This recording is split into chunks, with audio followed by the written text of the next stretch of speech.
Hi hello welcome back to my channel Sonu Juhi's kitchen. ఈరోజు మన recipe రాగి పిండితో లడ్డు. మంచి రుచితో కమ్మగా ఉండేటట్టు ఎలా చేయాలో చూపిస్తాను రండి. అలాగే రాగులలో కాల్షియం ఐరన్ ఎక్కువగా ఉంటుంది. పిల్లల దగ్గర నుండి పెద్దవాళ్ళ వరకు ఏ ఏజ్ గ్రూప్ వాళ్ళైనా సరే రోజుకొక లడ్డు చొప్పున తినండి. ఈ లడ్డులను చేసుకోవడానికి ముందుగా ప్యాన్లోకి అరకప్పు పల్లీలను తీసుకొని ఫ్లేమ్ని లో ఫ్లేమ్లో పెట్టుకొని బాగా వేయించుకోవాలి. మీరు హై ఫ్లేమ్లో పెట్టి వేయించారనుకోండి పప్పు పైన వేగినట్టు ఉంటుంది, కానీ లోపల వైపు సరిగ్గా వేగదు. అప్పుడు లడ్డు టేస్ట్ అనేది అంత బాగుండదు. పల్లీలు బాగా వేగిపోయాయి. పల్లీలను ఒక ప్లేట్లోకి తీసి చల్లారనివ్వండి. ఈలోపు ఇదే ప్యాన్లో మీరు ఏ కప్పుతో అయితే పల్లీలు తీసుకుంటారో అదే కప్పుతో పావు కప్పు నువ్వులు వేసుకొని ఫ్లేమ్ని లో ఫ్లేమ్లో పెట్టుకొని వేయించుకోవాలి. నువ్వులు దోరగా వేగిన తర్వాత ఒక ప్లేట్లోకి తీసుకొని చల్లారనివ్వండి.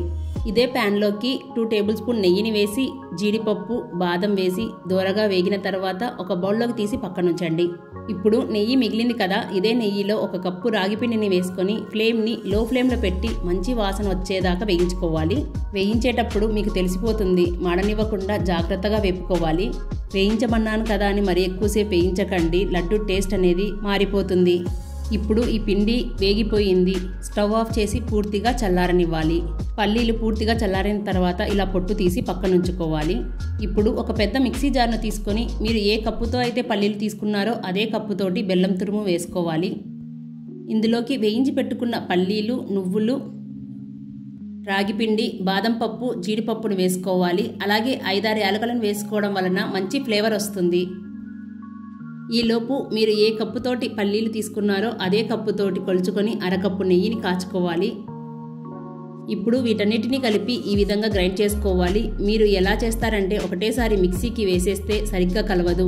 ఒక 2-3 సార్లు పల్స్ ఇచ్చి స్పూన్ పెట్టి కలిపేసి మరోసారి పల్స్ ఇవ్వండి. అలాగని మరి మెత్తగా అవ్వకుండా పల్లీలు, నువ్వులు అనేవి చిన్న చిన్న పలుకులు తగులుతూ ఈ విధంగా వస్తే సరిపోతుంది. ఇప్పుడు ఈ పిండిని ఒక బౌల్లోకి వేసుకొని మనం ముందుగా కాచిపెట్టుకున్న నెయ్యిని కొంచెం కొంచెంగా వేసుకుంటూ మొత్తం బాగా కలిసేటట్టు కలుపుకోవాలి.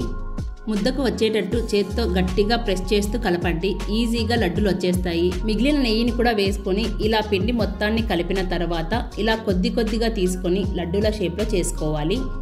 గట్టిగా ప్రెస్ చేస్తూ లడ్డూలను చుట్టుకుంటే లడ్డూ షేప్ అనేది బాగా వస్తుంది. ఇలా అన్ని లడ్డూలని ఇదే విధంగా చేసుకోండి. ఈ లడ్డూలని ఒక ఎయిటెడ్ బాక్స్లో స్టోర్ చేసుకుంటే 15 నుంచి 20 రోజుల వరకు నిల్వ ఉంటాయి. పిల్లలకు కానీ మీరు కానీ ఎవరైనా ఏ ఏజ్ వాళ్ళైనా ఒక లడ్డు తిన్నారనుకోండి చాలు, కాల్షియం ఐరన్ పుష్కలంగా ఉంటుంది. నేను తీసుకున్న కప్పు కొలతతోటి నాకు ఇక్కడ 20 లడ్లు వచ్చాయండి. దాన్ని బట్టి మీకు కావాల్సినవన్నీ చూసుకొని చేసుకోండి. చూశారు కదా, రాగి పిండితోటి లడ్డూలు ఎంత సింపుల్గా చేసుకోవచ్చో. మీరు కూడా తప్పకుండా ట్రై చేయండి. చాలా అంటే చాలా బాగుంటాయి. పిల్లల లంచ్ బాక్స్లోకి స్నాక్స్ లాగా ఈ విధంగా చేసి పెట్టండి, ఇష్టంగా తినేస్తారు. సో ఫ్రెండ్స్, మీకు ఈ వీడియో నచ్చిందని అనుకుంటున్నాను. మీకు ఈ వీడియో నచ్చినట్లయితే please like, share, subscribe to my channel Sonu Juhi's kitchen. Thank you for watching.